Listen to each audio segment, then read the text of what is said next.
The sanctuary of truth বা সত্যের অভয়ারণ্য বলা হয় এই অপূর্ব সুন্দর কাঠের স্থাপত্য শিল্পটিকে। এটি পৃথিবীর সবচেয়ে বৃহৎ কাঠের স্থাপত্য শিল্প।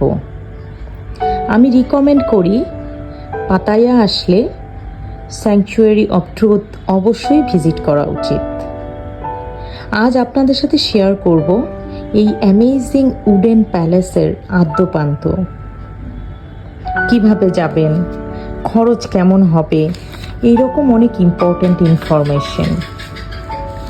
এই স্থাপত্য শিল্পকর্মটি বানানো শুরু হয় 1981 সালে এবং 2025 সাল পর্যন্ত প্রায় 44 বছর ধরে এটি তৈরিই হচ্ছে।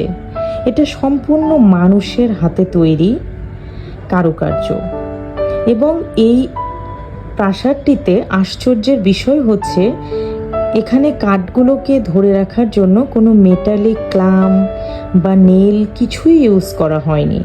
এখানে একটি কাঠকে আরেকটি কাঠের সাথে জোড়া দেওয়া হয়েছে। যেহেতু এটা নির্মাণাধীন তাই এখানে ট্যুরিস্টদের হেলমেট পরে প্রবেশ করতে হয়।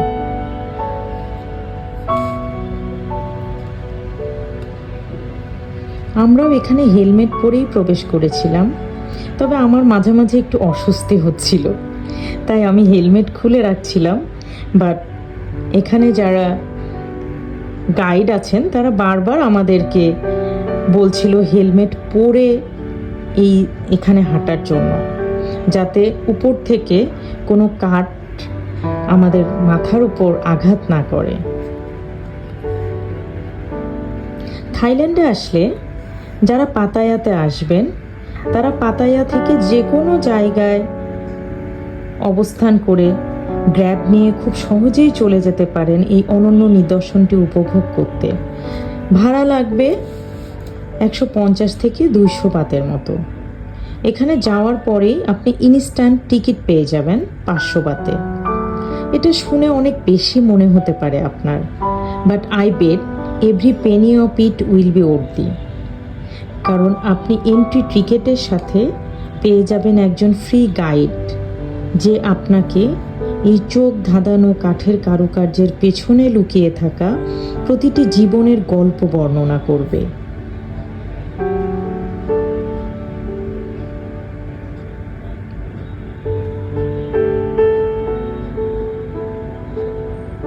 এই গাইডের বর্ণনা থেকে আপনি জানতে পারবেন এখানকার প্রতিটি কারুকার্যের পেছনে লুকিয়ে রয়েছে কিছু ইতিহাস, কিছু জীবনের মর্মার্থ।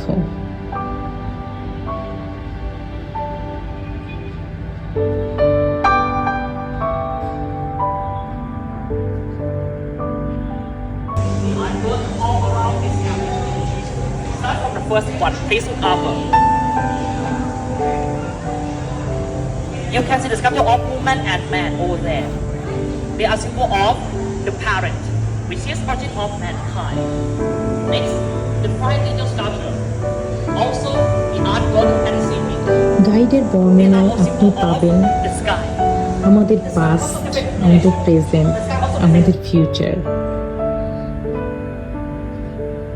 অনুধাবন হবে অনেক কিছু।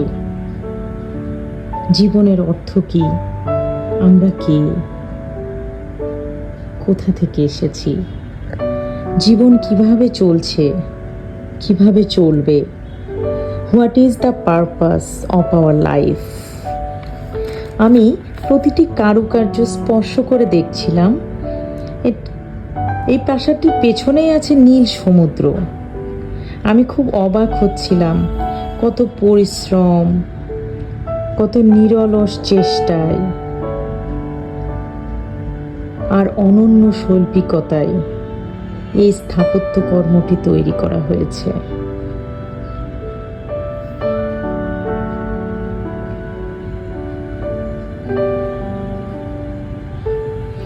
আপনারা এখানে আসলে অনেক অ্যাস্থেটিক ছবি তুলতে পারবেন।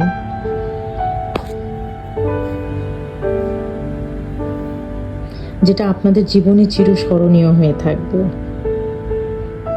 আমিও চেষ্টা করেছিলাম, এখানকার কিছু নিদর্শন ক্যামেরা বন্দি করতে।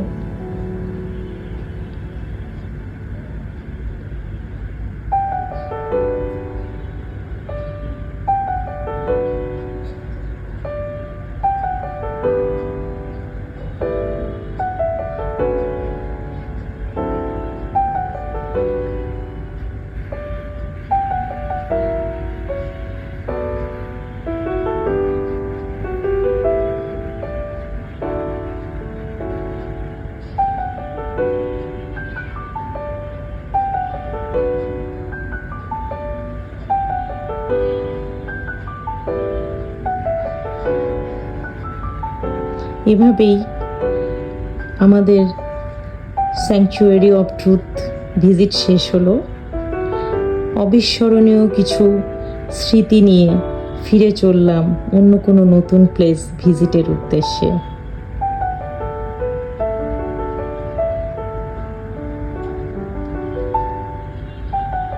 Thanks for watching.